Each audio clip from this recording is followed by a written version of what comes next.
হে দোস্ত, আজি আমি পানী দিয়া ভাত খাম। সকলোকে নমস্কাৰ। মোৰ পৰিচয়টো মই দি দিছোঁ আৰু মই মানে এগৰাকী পঁইতা ভাত বিশেষজ্ঞ হয়।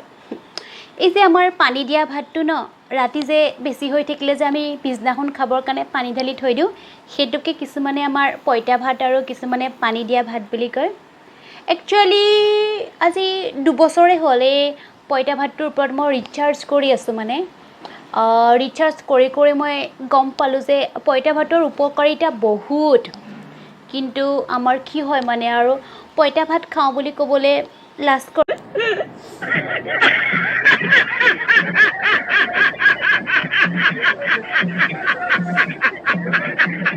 আৰু, কিয়নো নামটোৱে যে পঁইতা ভাত, পঁইতা ভাত, বিশ্ৰাম শুনি কেনেকুৱা লাগে। আৰু সেই আপোনাৰ পঁইতা ভাতত সেই গৰ্জিয়াছ নিউজডাল নাই নহয়, যেনেকৈ আমাৰ ধৰ চাওমিন, জিৰা ৰাইচ, বিৰিয়ানী, পোলাও এইবিলাকত যে আছে, আমাৰ পঁইতা ভাতত সেই গৰ্জিয়াছ নিউজটো নাই আৰু সেইকাৰণে আমি লাজ কৰোঁ আৰু পঁইতা ভাত খাওঁ বুলি ক'বলৈ। বাট কি জানে, আমাৰ এই পঁইতা ভাতত না বহুতকেইটা 100% বহুতকেইটা গুণ আছে আমাৰ পঁইতা ভাতটো। প্ৰথম কথা হৈছে, আজিকালি মানুহবিলাকৰ একদম হাৰ্ট প্ৰব্লেম, মোৰ বুকুখন একদম বিষাইছে, ডক্টৰক দেখালে আৰু ক'লে যে আপোনাৰ বাইপাছ চাৰ্জাৰী কৰিব লাগিব। তো সেই যে বাইপাছ চাৰ্জাৰীডাল আপোনাৰ একদম নহয়, পঁইতা ভাতে চাফা কৰি দিব। আপুনি যদি ৰেগুলাৰ যদি ৰাতিপুৱা শুই উঠিয়ে পঁইতা ভাত একাহী মাৰিব পাৰে, তেন্তেহ'লে আপুনি সেই ডক্টৰৰ ওচৰত গৈ আৰু সেই আপোনাৰ হাৰ্টখন ফালি দেখুৱাব নালাগে আৰু। তাৰপিছত আপুনি আমাৰ যে মানুহবিলাকৰ হৈ থাকে ধৰ হাই প্ৰেছাৰ, ৰাতিপুৱা একে মাথাটো একে চকৰি ঘূৰিলে সেই হাই প্ৰেছাৰডাল যে হয় যে, ডক্টৰৰ ওচৰলৈ গ'লে আপোনাক যে ছাগলী মাংস, পাৰ মাংস এইবিলাক যে খাবলৈ মানা কৰে আৰু কয় যে দিনে আপুনি এটাকৈ এই টেবলেটটো খাবলৈ নাপাহৰিব। আৰু যোনদিনাখনে সেই আপুনি টেবলেটটো নাখাব, আপোনাৰ আহি গ'ল নহয় প্ৰেছাৰটো, আৰু ক'বই নালাগে আৰু একে ধৰ মামাৰ হয় যে, সেই প্ৰেছাৰডালো একদম পঁইতা ভাতে নাইকিয়া কৰিব পাৰে।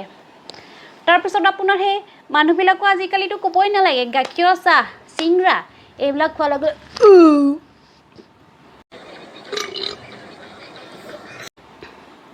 এইডাল যে আহে যে উগাৰডাল যে, সেই উগাৰডালো একে পঁইতা ভাতে চাফা কৰি দিব পাৰে।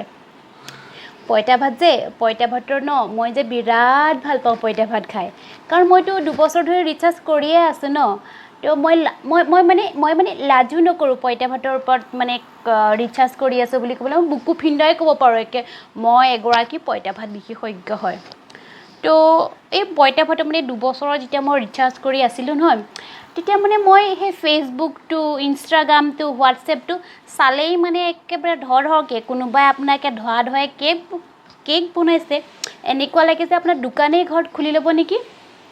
তেতিয়া ময়ো এদিন বহি ভাবিলোঁ, আছে ময়ো দেখোন পঁইতা ভাতৰ ওপৰত এটা কণ্টেষ্ট পাতি দিওঁ।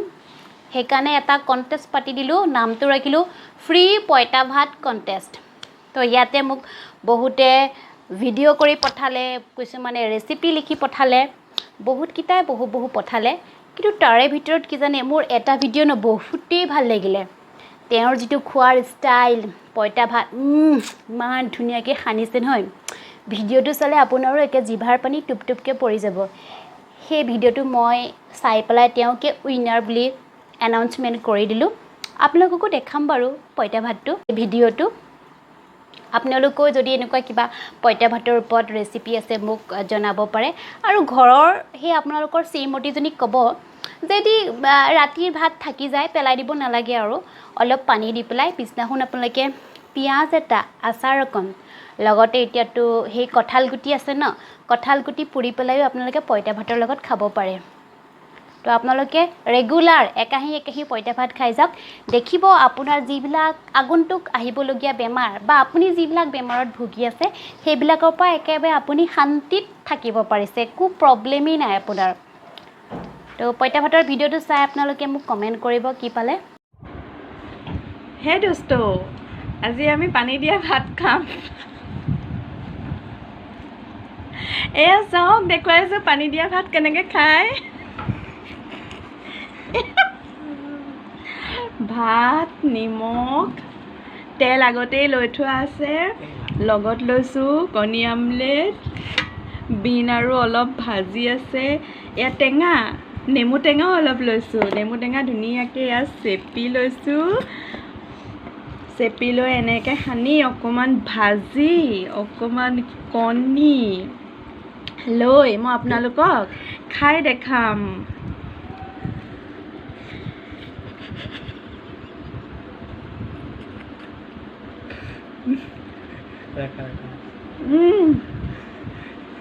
বিৰাট মজা।